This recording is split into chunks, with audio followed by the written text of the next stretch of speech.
Oh, Jesus Christ. I look completely disheveled. I've just been playing Sparking Zero for like 4 days straight. You know, Sparking Zero took a long ass time to come out. Dragon Ball fans have been waiting for this for a while. Because we just love Dragon Ball. And we love Akira Toriyama.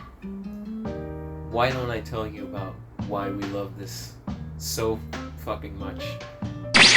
There we go. That's a bit better. Topic at hand today is Dragon Ball. Wow. Look at this hat with the same Goku as the one in my shirt. Isn't that fucking crazy? So I had really been wanting to make a Dragon Ball video for a long ass time. But I was pretty much waiting until Sparking Zero dropped and Daima because, you know, that's when the love for the franchise is the most in the air after waiting years for a new game and a new series. I mean, look at that little bastard there. Look at him. Look at him do his little funny dance. The structure of this video is going to be a little bit more out of whack than the White Tiger one, because the White Tiger one kind of has a very clear beginning and end, whereas Dragon Ball, I got into it not necessarily late, but kind of like in the middle of things. So I'm not going to start from the very beginning and then gradually go. I'm going to go from when I discovered it up until the point I am now. And to do that, I'm going to do something that Goku loves to do as well, which is teleport a few feet away, even though I can just walk over there. If that was the wrong hand, I don't fucking care. I can't be bothered. My love for the franchise actually started at a very interesting point.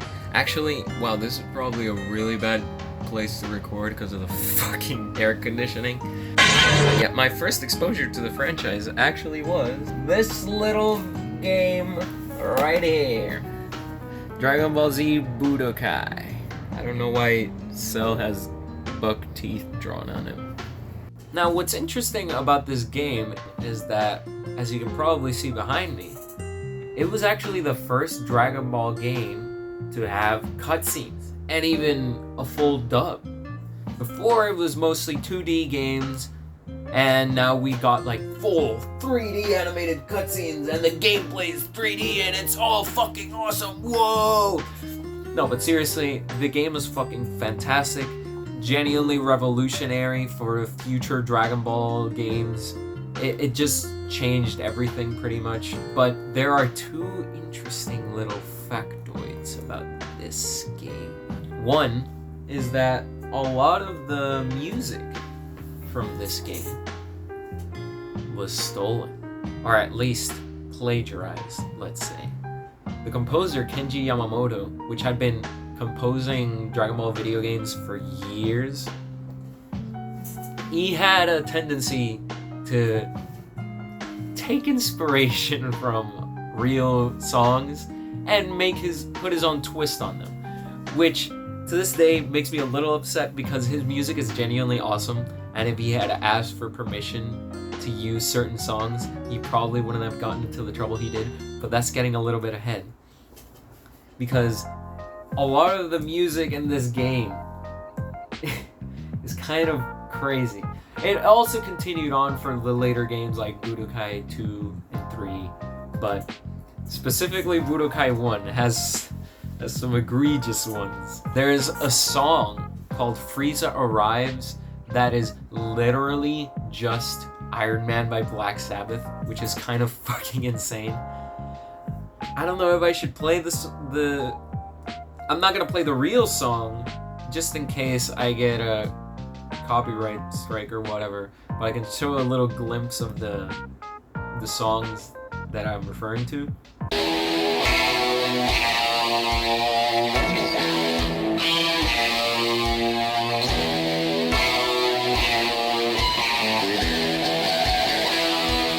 And a lot of his favorites to plagiarize was apparently from a band called Stradivarius. And thank God for that, because of these songs, now I love Stradivarius. I listen to them very often. But yeah, songs like Infinity,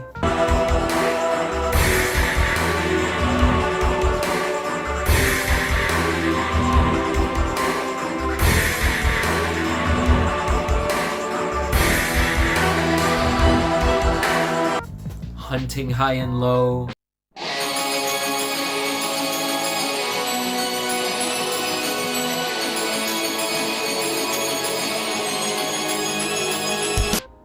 The Glory of the World.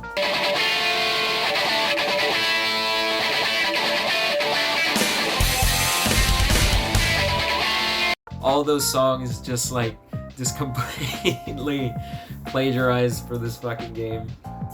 And there was other egregious ones too, like I believe Budokai 3, the character select theme is reminiscent of a Cowboy Bebop song.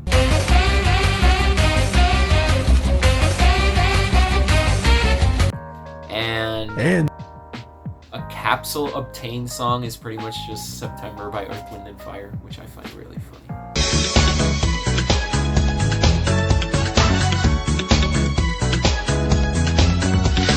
But yeah, and the other interesting little factoid about this little game right here is that it ends at the Cell Saga.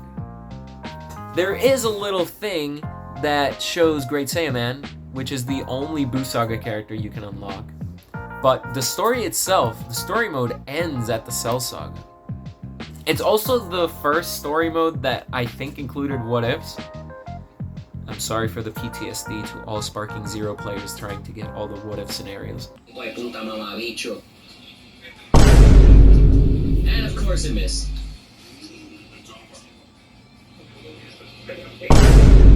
And of course it missed twice. Wouldn't miss a fucking third time, would it? But yeah, this had what ifs. It had what ifs such as Vegeta getting Super Saiyan during the Saiyan Saga, Frieza beating everyone during Namek, and the most interesting one, the most creative one, which was Cell accidentally absorbing Krillin and then becoming a teeny little guy. Now realistically, I know that for the purposes of comedy he became weaker, but wouldn't he have still gained strength? Because I mean, he was absorbing regular humans and his strength wasn't decreasing, it was increasing exponentially, so I feel like he still would have become stronger, but you know, for the purposes of the joke, look at him, he becomes a little tiny and then Tien kills him because he's traumatized by Tien. But yeah, and what's interesting about that is that there was something else that came up that ended at the Cell Saga. Two things actually that ended at the Cell Saga, at least at the time. That little other thing that started 2008, I think, Dragon Ball Z Kai, which at the time, you know, as it was airing, also ended at the Cell Saga. And because of this, for the longest time, I had no idea what the Buu Saga was. Like, straight up.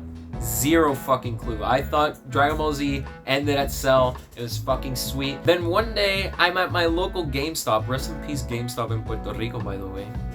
And I see this. And I'm like, who the fuck is that? Who is this? Who is that? What the fuck is happening? I was extremely confused. I was like, who the fuck is this pink fucking guy? Yeah, I genuinely didn't know. So I once again, I got my fucking information of the rest of Dragon Ball Z through fucking Budokai 2, which is fucking insane when you think about it. But yeah, and the first exposure, Budokai, and then the first time I ever saw the series was Kai on Nicktoons. And I remember back then, you could watch that shit for free on the Nicktoons website. You can't do that shit anymore. Now they will charge you, obviously. You know, you have to fucking go to Crunchyroll or whatever the fuck the case may be. But like back then, you could just fucking go to the website and watch this shit for free. You could watch it for free. But yeah, obviously times change. The other little thing that coincidentally ended at the Cell Saga, obviously years later, because like this, 2008 to 2012, maybe, I don't know, something like that. Something that started around at the exact same time as Kai, that eventually also ended at the Cell Saga, was Dragon Ball Z Abridged.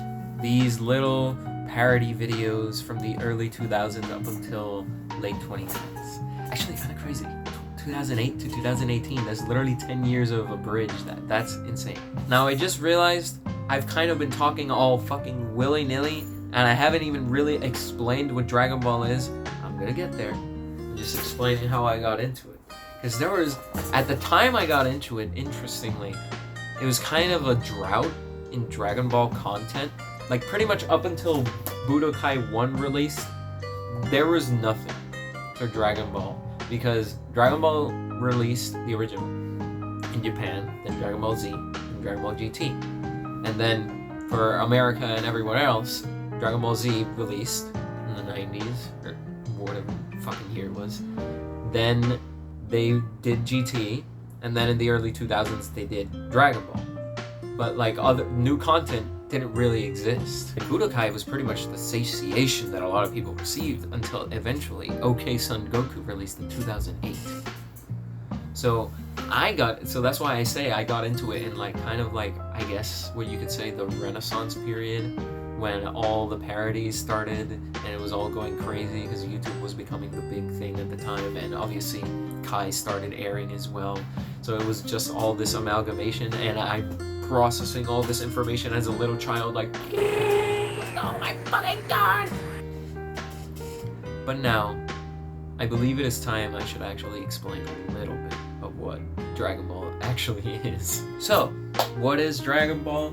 Well, it started off as a little manga series. By the way, look at this neat little Nirvana-inspired Dragon Ball shirt, which I cannot show the bottom of because for some reason the artist decided to be pretty accurate to how they show Goku as in the anime. Let's just put it like that. But yeah, Dragon Ball manga. Ooh. So at some point, after relatively popular mangaka at the time, Akira Toriyama, finished his Dr. Slump manga, he decided, I want to do more. There was actually this little like proto Dragon Ball, I think it was Dragon Boy, because his wife actually loved the mythological story of Sun Wukong in the Journey to the West. And so Akira Toriyama decided to create a story inspired by these characters. And eventually, Dragon Ball was born. And so, this little book right here, well, not this exact book, but you know what I mean, is what ended up inspiring a whole ginormous, maybe sometimes a little overly complex, but very fucking awesome franchise. Something that started off as just a little bit of an adventure. It wasn't necessarily... Oh god, I just opened that fucking crazy page. Something that started off as a bit more of an adventure series rather than just the action that we came to know it for. Well, I guess it depends on how you look at it, because one of the first things that ever happens is that Bulma just shoots Goku in the face with a gun. To expand a little bit on what Akira Toriyama was thinking when he created Dragon Ball, I can read a little quote that he left here in the first volume. The setting of Dragon Ball has a sort of Chinese feel to it, but it's not necessarily China. Exactly where it takes place is uncertain. The overall story is very simple, but I'd like to keep making up more details and illustrations as I go along.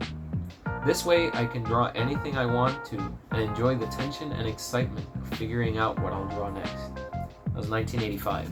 So Dragon Ball is the adventures of this little monkey boy called Goku and his journey upon finding, you guessed it, the Dragon Balls. The Dragon Balls being these mystical 7 orbs that once gathered together can grant any wish, until it's actually not any wish. There's certain conditions, but when Dragon Ball first started, it was actually extremely popular. But then, at some point after they collected the Dragon Balls for the first time, a lot of people thought, well, what else is there to possibly do? You know, like, he already collected the Dragon Balls, that's it, it's over. But this is when Toriyama once again reinvented the wheel with something called a tournament arc.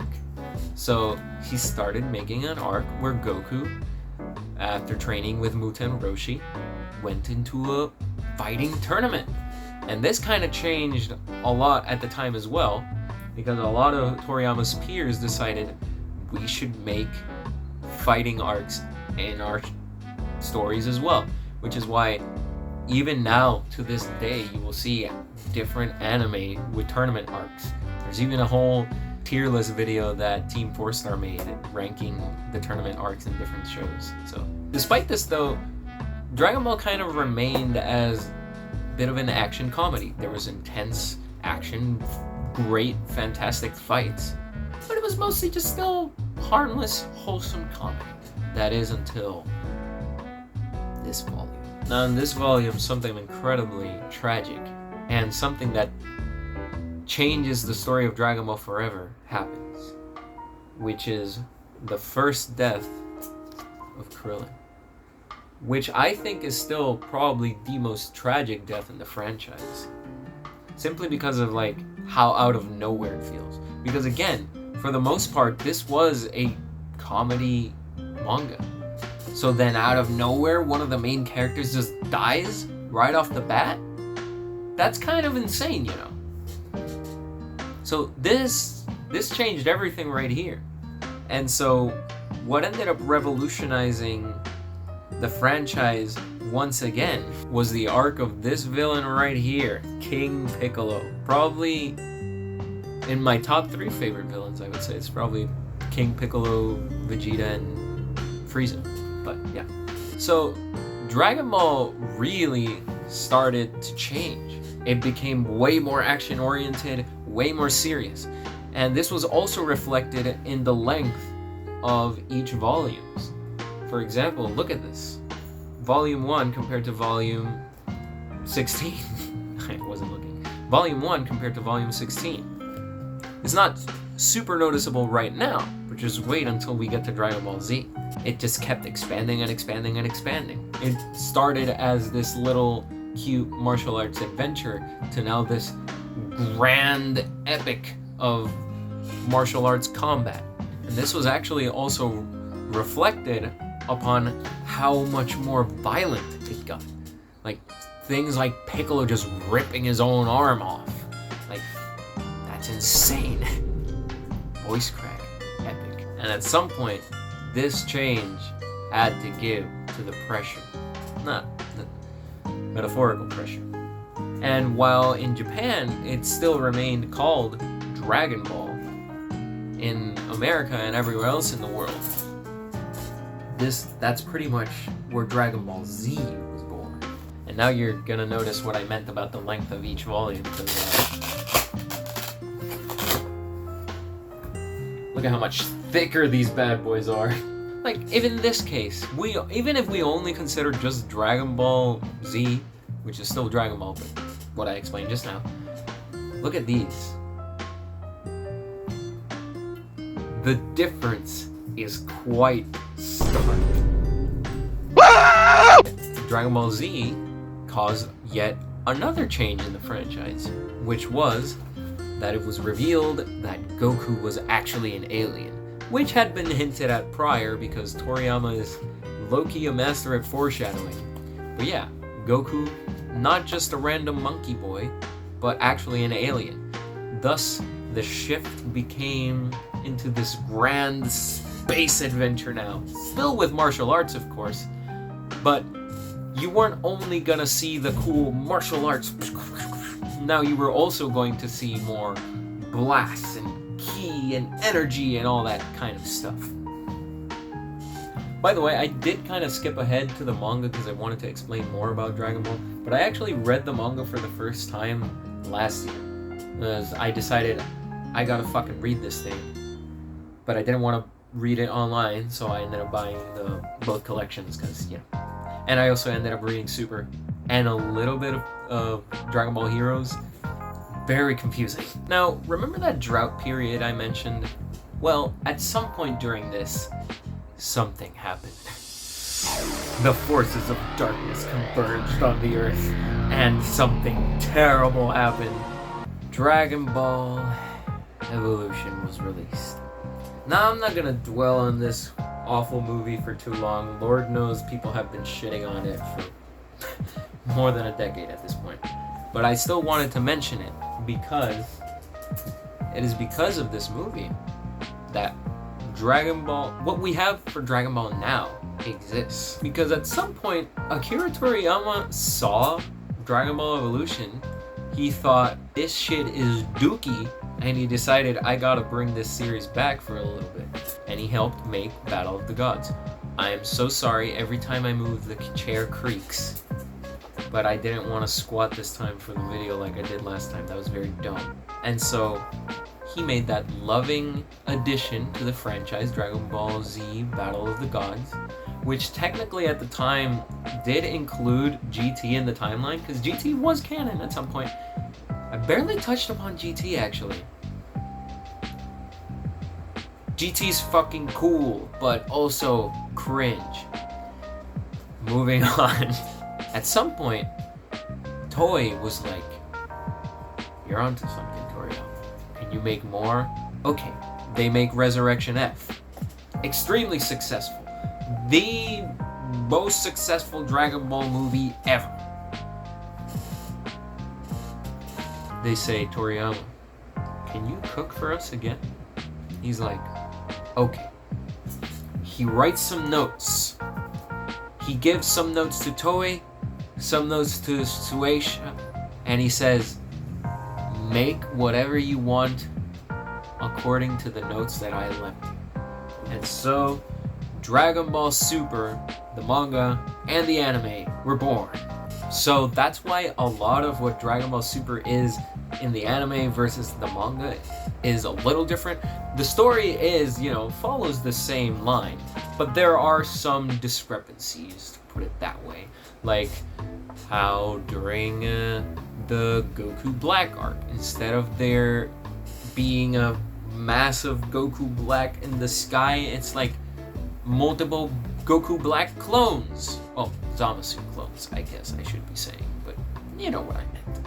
Or how in the Tournament of Power, Jiren fights Master Roshi and Gohan fights Kefla, stuff like that. But for the most part, the story remains the same. And Dragon Ball Super continues the story right after Buu, but pretty much invalidating all of GT. Which, I mean, fair. GT a little bit overcomplicated. Well, Super a little bit overcomplicated, but yeah.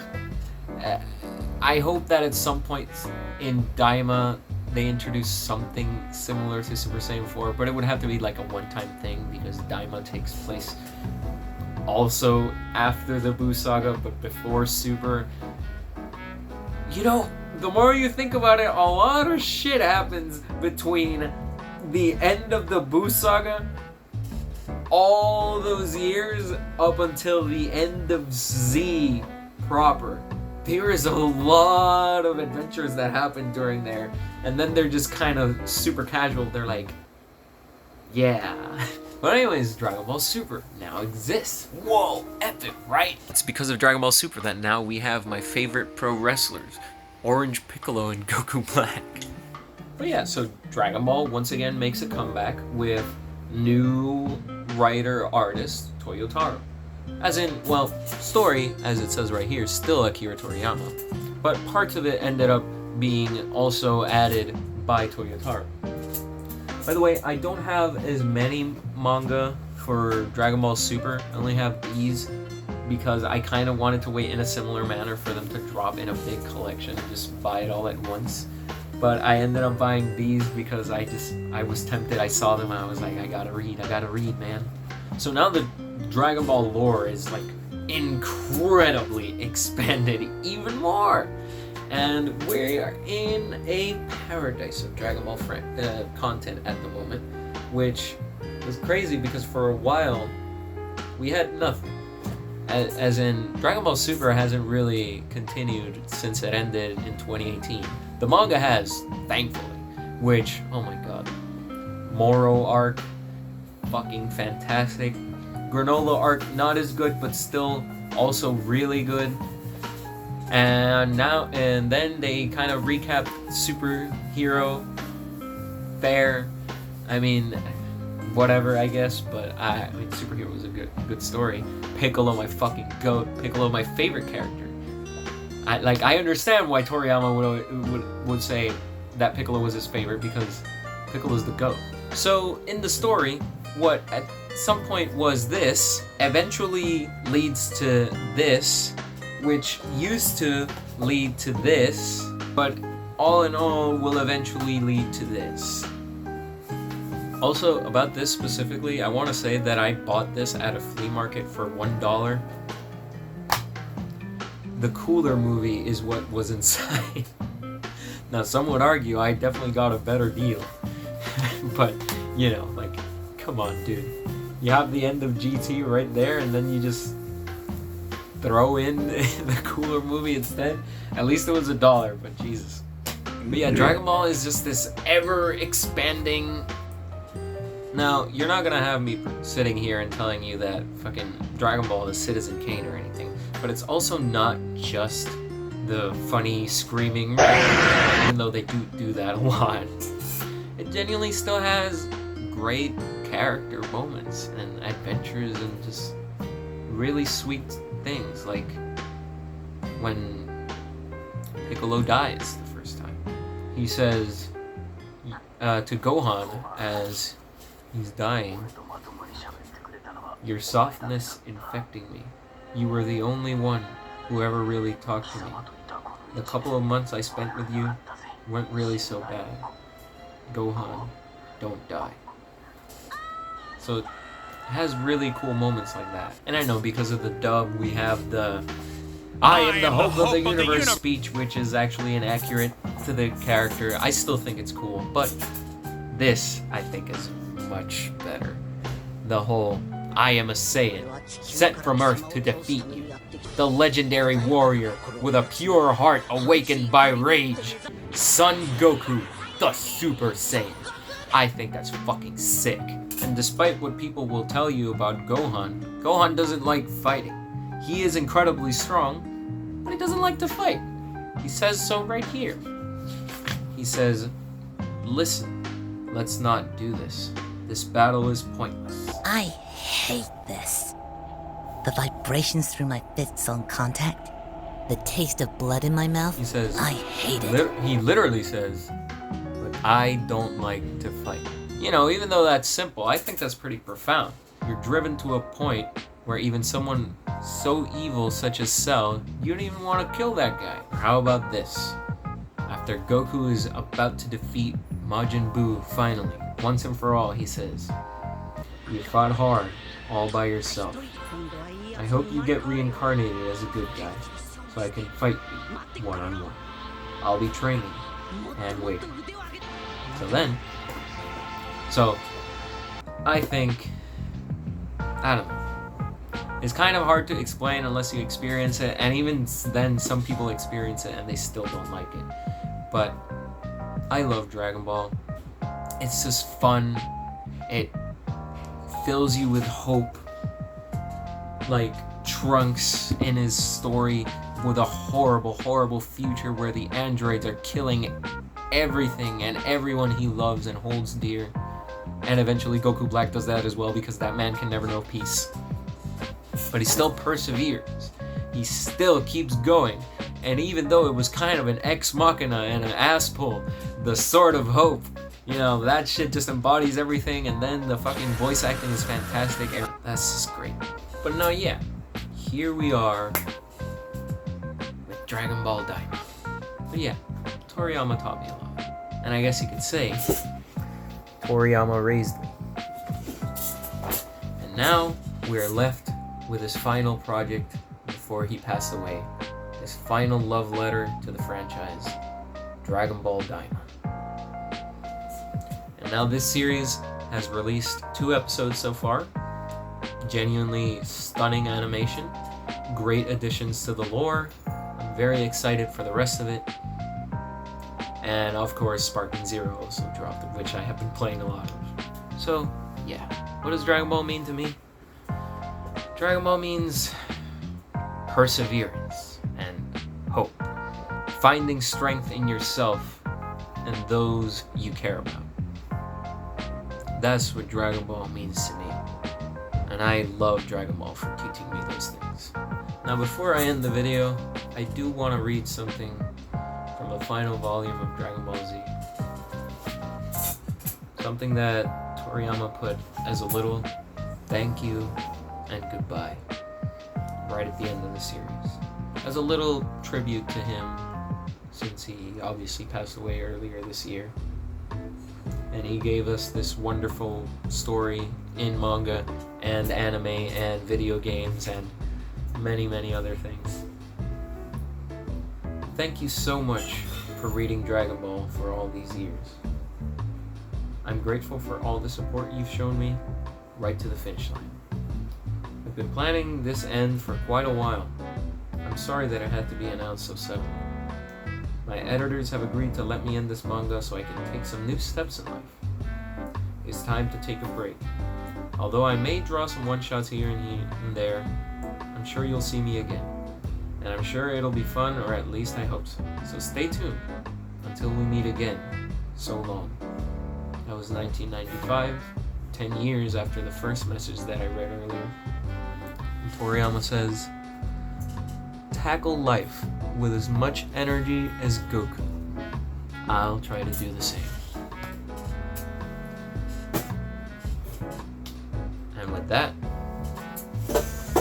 I'm gonna go back to playing Sparking Zero, and I bid you all a genuine sayonara. See you later.